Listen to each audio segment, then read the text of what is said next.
Welcome, everyone. I'm excited to guide you through this transformative journey of creating and cultivating a motivational environment for your sales team.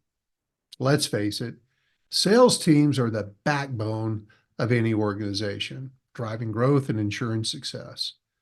But behind every high-performing sales team is a motivating environment, one that fuels their passion and dedication, keeps them coming in at peak top performance and attitude any day. And in this program, we'll explore powerful strategies and practical tips to ignite that motivation and cultivate a thriving, inspired sales culture.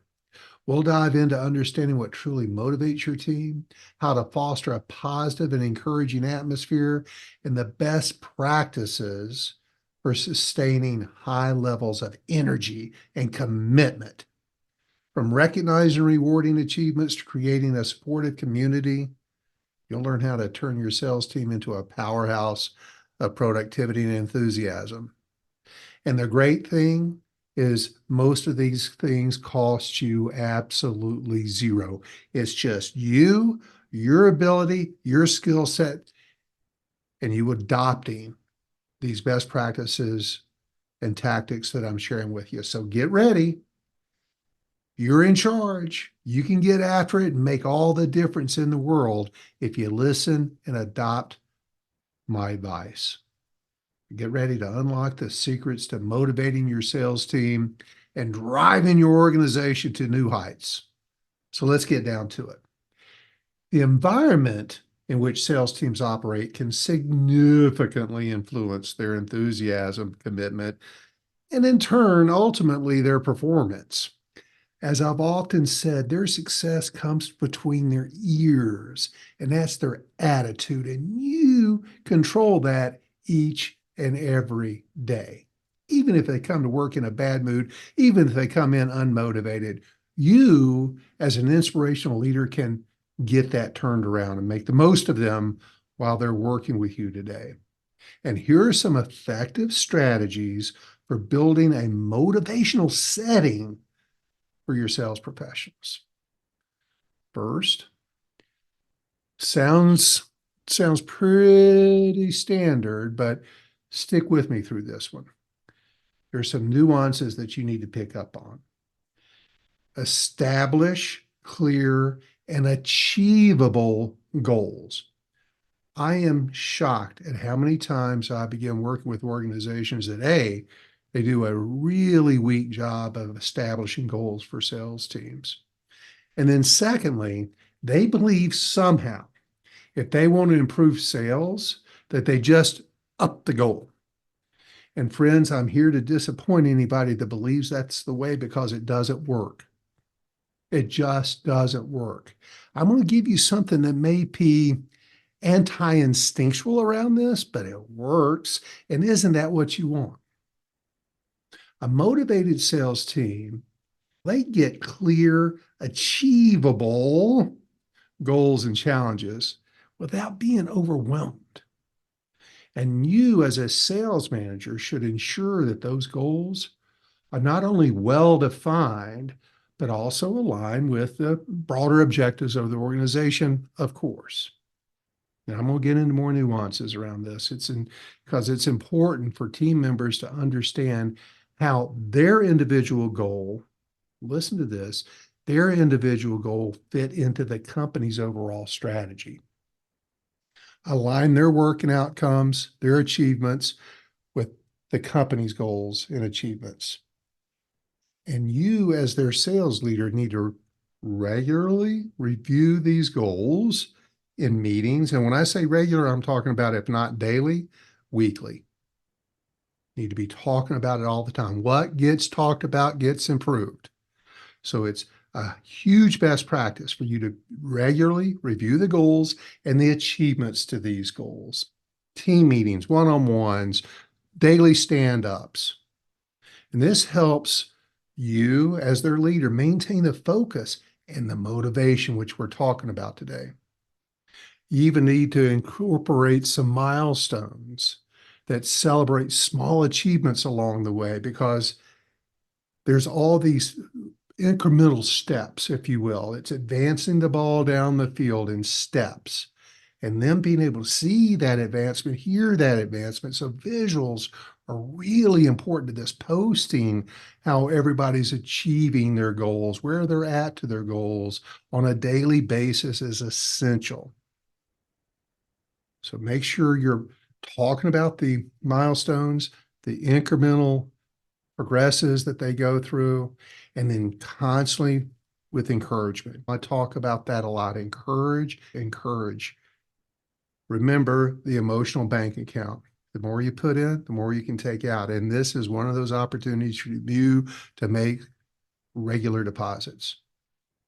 And part of this motivation and deposit is for them to get a sense of progress, almost like a thermometer, so that they see how they're getting there. They can see the end and they can see where they're at. It's absolutely crucial for maintaining high levels of motivation, and it's so simple and it's almost zero cost. It doesn't have to be elaborate.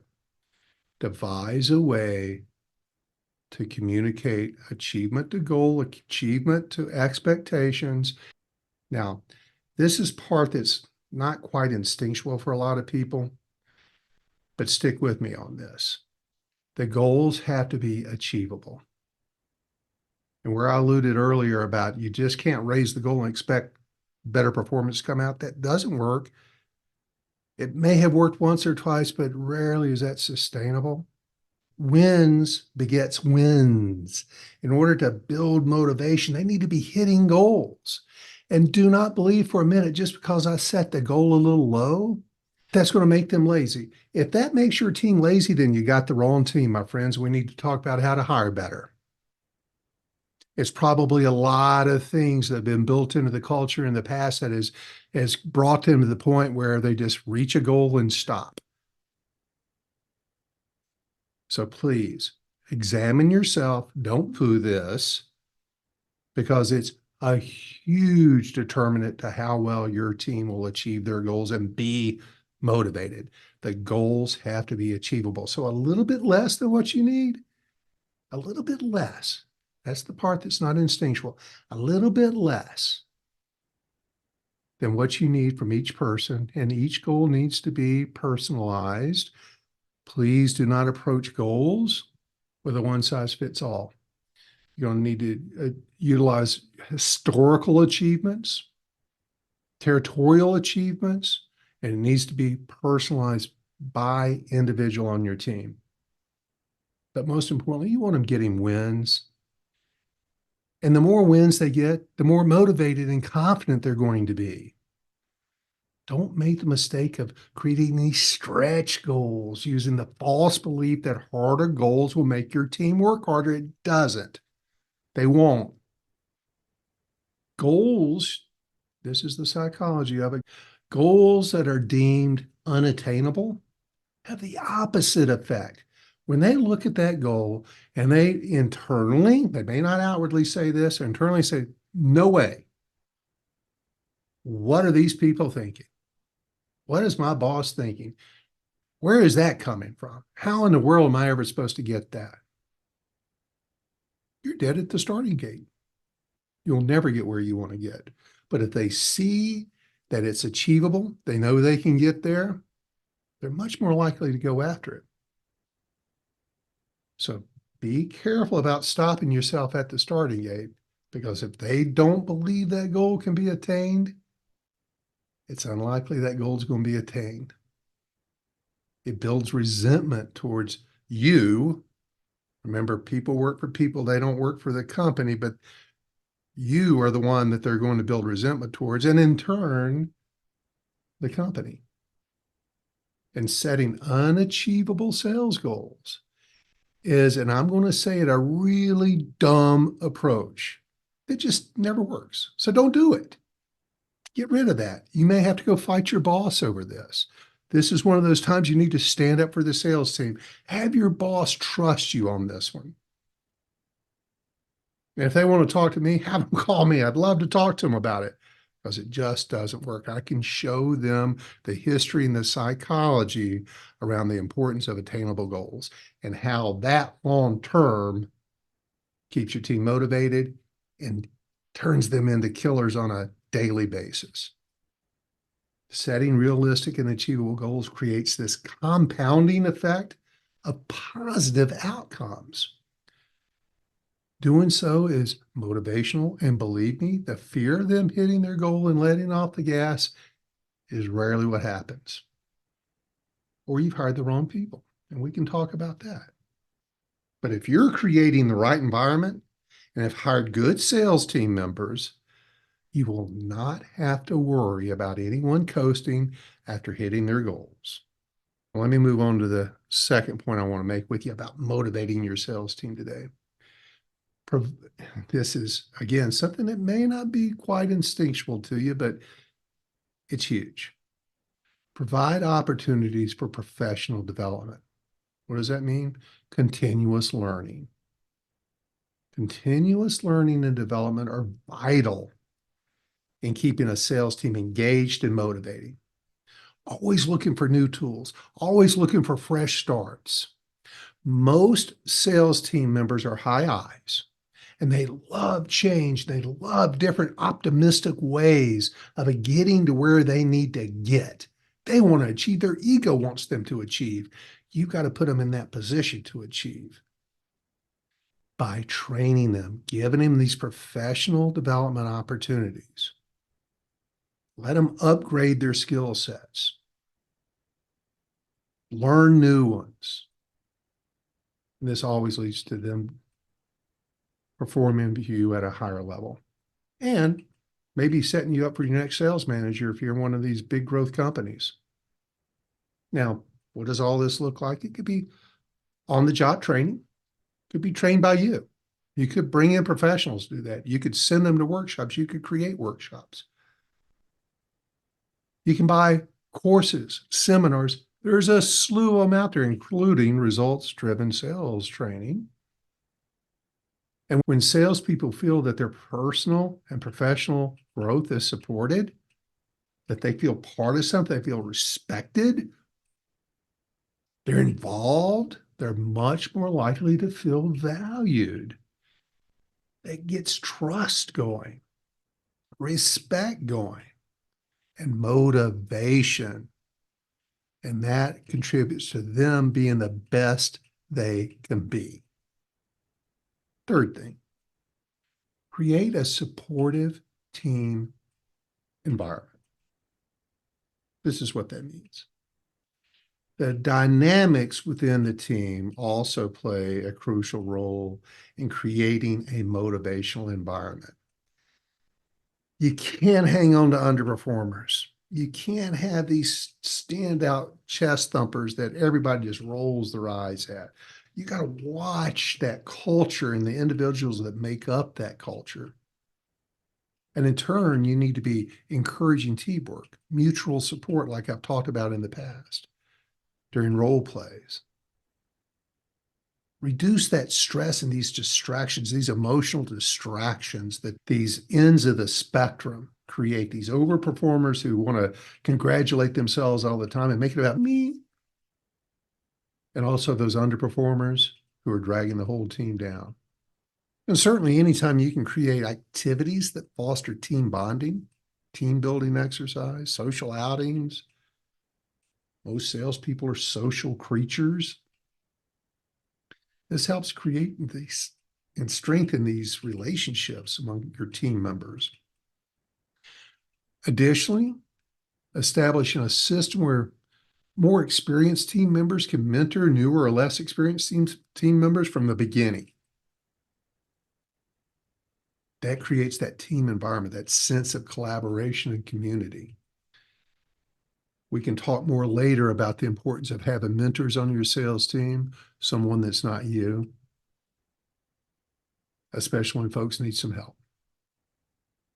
And more especially when you're onboarding them. Now, I talked about this a little bit. Let me get a little deeper into it. Sustaining excellence in your sales team. Maintaining a high level of motivation and performance in your sales team over the long term, sustainable long term, it's challenging, but it's critical. It's critical of any successful sales leader.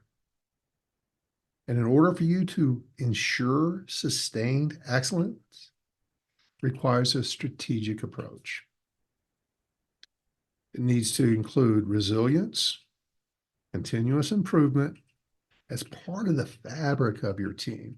That's establishing the right culture. Let me get a little deeper. Here are some of the strategies and activities I want you to consider, if not outright go out and just start doing.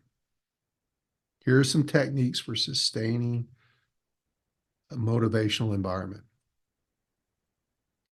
In order to keep your team sustainably motivated, you need to implement and go beyond short-term incentives.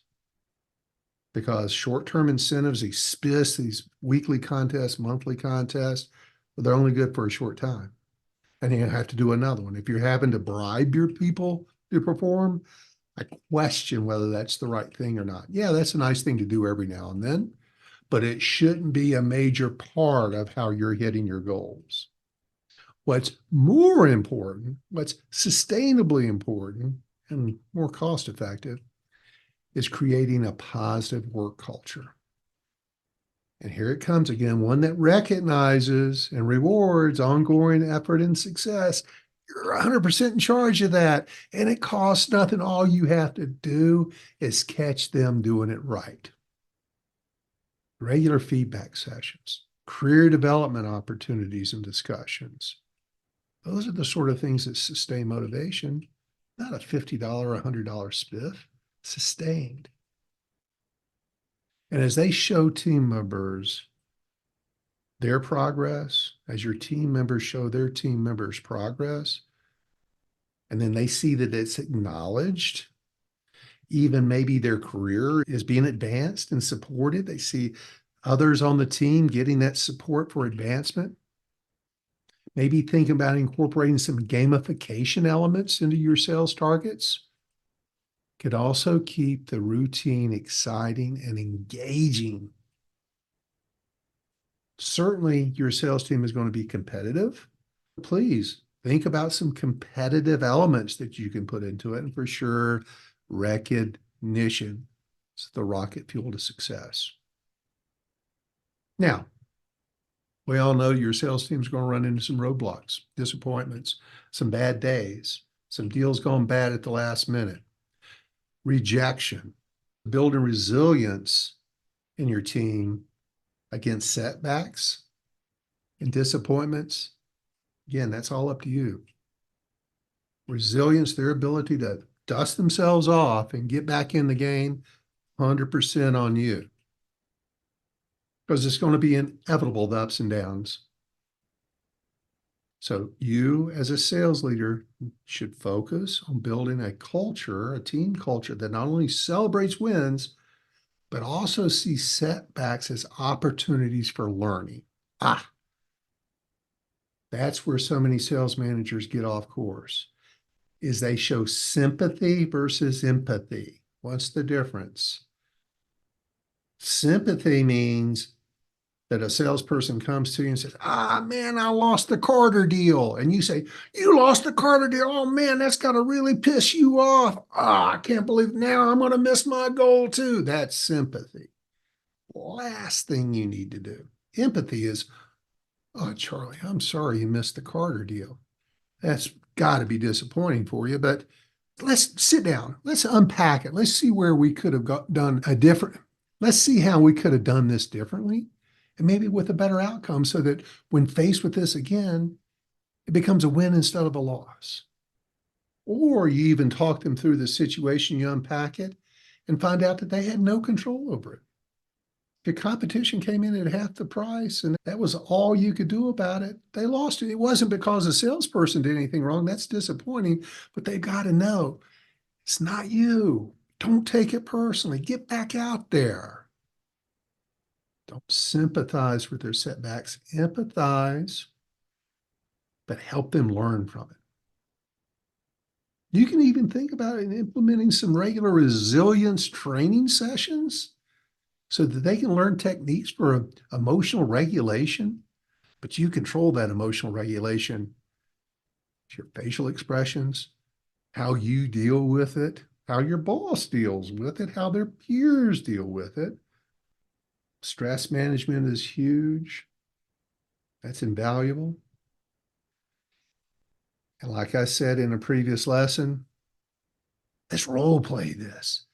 Let's see how we could have done this differently to improve the outcome. Role play with them, simulate the challenge of the scenario, which helps them prepare for a more positive outcome, for how to handle difficult situations in the future. And by you doing that, it reduces the impact of these challenges and setbacks as close to the occurrence as possible. Helps get their mind back in the game sooner, channels their energy in a positive direction. Here's what I could do or should do versus what I did. They're looking through the window. They're looking through the windshield, not the rearview mirror. Here's another key way of keeping a motivated team. Planning for continuous improvement. Long-term success in sales requires ongoing improvement, both as an individual and as a team leader. Anytime you can find ways to facilitate long-term strategies for development sessions that focus not only on meeting current sales targets, but also adapting and evolving strategies based on market conditions, and match those with the team's capabilities. And these sessions can involve analyzing past performance data, helping them data analyze, identifying trends, shifting focus, shifting energies, and help them come up with some actionable steps for future improvement and growth. Here's some long-term strategy development sessions. Let me give you some ideas around those. Hopefully you've heard of SWOT. Strengths, weaknesses, opportunities, and threats. Have a SWOT session with your team on a regular basis, so they understand their strengths, the company's strengths, the product strengths, weaknesses, the business's opportunities, their opportunities for growth, and any threats that might be coming up, recessions, wars, whatever it is, new competition. And then brainstorm with them. Very often, if you know the curveball's coming at you, you're prepared for it, you're more likely to get the bat on the ball. So prepare them for it. So when they see it coming, they're ready.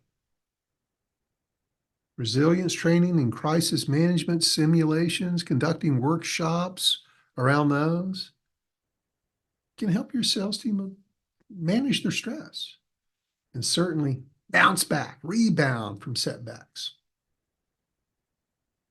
And in conclusion, sustaining excellence in a sales team requires a balanced approach of your ability to motivate them continuously, resilience building so they can get over themselves or over the situation easily, more effectively, and some strategic long-term planning so that they know what's coming and are prepared for it. SWOT exercises. By you focusing on these areas, you as their sales leader can equip your team not only to succeed in the short term, but to continue thriving and adapting in an ever-changing, and you know it is, sales environment. So I've shared some really great practices with you that I know work. Implement those, and I'm betting you're going to be seeing more targets being hit. And it's all about the long term. Don't fall in the mistake of short-term patches, band-aids. So you want to, in the end, empower your sales team to achieve their best, be their best, but that's highly controlled by you. You must cultivate a sales team that consistently strives for excellence. And that involves more than just setting targets and expecting high performance. It's a lot of work. That's why you're taking this. That's why you're listening today. You empowering your sales team to be their best. It requires a comprehensive strategy that encompasses effective communication, ongoing motivation, and a supportive team environment. And through these various methods, you as a sales manager can foster this culture that not only drives individual members to excel, but also enhances team dynamics. A more self-sustaining team that drives overall success. And the objective is clear. In this program, it's equip yourself as a sales manager with the tools and insights to inspire your sales team, motivate your sales team long term. That's going to get you that sustained high performance. Some of the things we've been covering is a compelling vision, building confidence through recognition and feedback, fostering open communication, encouraging self-motivation and responsibility, cultivating resilience and long-term planning. There's a huge role around peer mentoring and self-development plans. And if you embrace these strategies as a sales leader, you can absolutely enhance your team's performance.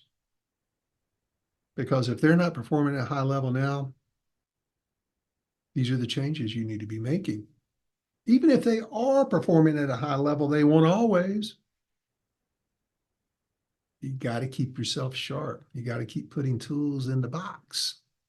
And you need to create an environment where excellence is not just encouraged, but achieved regularly. The ultimate goal is for your team members to internalize a high-performance mindset between their ears, driving themselves and thus your team towards outstanding results.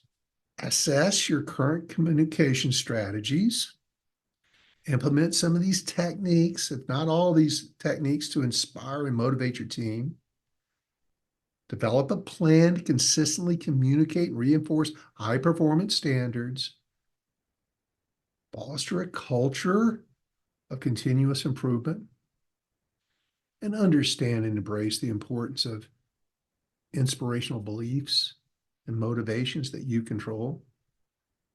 And you need to really make sure you're learning techniques to communicate the vision. What is your vision? How should I be communicating that vision to keep them bought in and aligned with it? This is going to give them the confidence that you're looking for. It's going to give them the drive for success. And in turn, you're going to create a culture where striving for you're going to create a culture where striving for outstanding results is just the norm. Now go get after it.